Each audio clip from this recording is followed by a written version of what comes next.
Isang mapagpalang araw po ng Miyerkules, August 6, 2025. Kabayan, meron tayong pinaka-latest weather update sa lagay po ng ating panahon. Pero kung bago lang kayo, huwag niyo munang kakalimutan na mag-like and subscribe. Maraming salamat. Isang low pressure area po ang nasa loob ng ating Philippine Area of Responsibility at unti-unti po lumalapit sa ilang bahagi ng Bicol Region. Sa ngayon, ito po ay nasa low chance na maging isang ganap na bagyo at meron pong lokasyon na 575 kilometers east of Virac, Catanduanes. Hindi po natin i-rule out or inaalis yung mga posibilidad na ito'y magbago ng lakas or lokasyon. Nakakaapekto ito sa ilang bahagi pa rin ng ating bansa.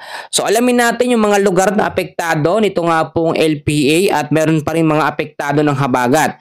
Forecast weather condition po tayo. Sa area ho ng Bicol Region, Quezon, kasama po dyan ang Northern Samar at Eastern Samar.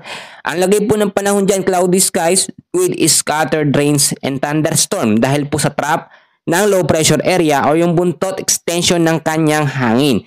Possible pa rin po ang flash flood at landslide kapag nagkaroon ng mahina hanggang sa malalakas na pag-ulan. And usually, bandang hapon po ito hanggang sa gabi. So apektado pa rin ang southwest monsoon or mahinang habagat ang ilang bahagi ho ng Mindanao, Western Visayas, Negros Island region kasama ho dyan ng Palawan. Asahan natin dyan ang weather condition ay cloudy skies, maulap na kalangitan na meron po mga isolated rain showers or thunderstorm.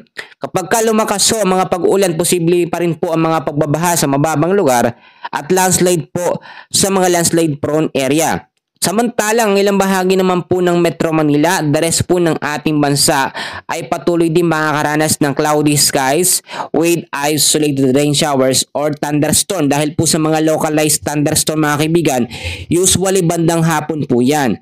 Sa ngayon mga kaibigan, naka-monsoon break pa rin tayo. Kaya medyo maalinsangan yung lagay ng panahon natin. Ina-expect natin ngayong araw din yan. Lalo na nung mga nakaraang mga araw.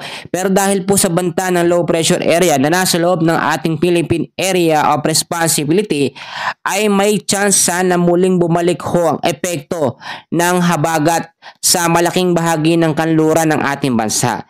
So ang ibig kong sabihin dito, kaya naman lumalakas ang habagat dahil po yan sa banta ng mga bagyo or low pressure area. Pero kung titignan natin mga kaibigan sa ating pinaka-updated na weather system, etong LPA na ito ay mahina ang epekto at hindi talaga nakikitaan ng chance na magiging isang ganap na tropical depression or mahinang bagyo. May mga chance din mga kaibigan na kapag lumakas ito nga pong southwest monsoon, doon lamang siya makakaapekto or doon lamang maapektuhan ito yung habagat para lumakas o ibig sabihin ito nga pong low pressure area. Hindi natin inaalis yung mga chance na ganyang senaryo. At eto mga kaibigan, ipapaalala ko din sa inyo, ay nalin po sa pagkatala ng pag-asa ngayong buwan ho ng Agosto ay 2 hanggang 3 bagyo ang posibleng mabuo po sa loob ng ating Philippine Area of Responsibility. Pero maging handa tayo sa mga posibilidad na pwedeng mangyari. Kasi kung titignan ho ninyo si tinatawag natin na tropical cyclone threat potential, 2 LPA ang ating nakikita dito sa week 1 August 4 hanggang August 10. At 3 LPA naman sa week 2 natin August 8 hanggang August 14.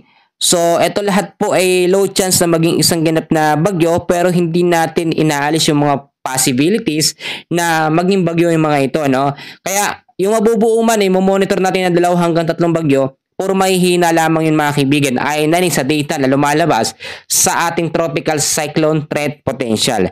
Sa ngayon, yan muna pinaka-updated natin nalagay sa ating panahon and place. Huwag nyo kakalimutan na mag-like, subscribe at pa-share po ng ating update sa ating mga kababayan. Maraming salamat, magandang araw po.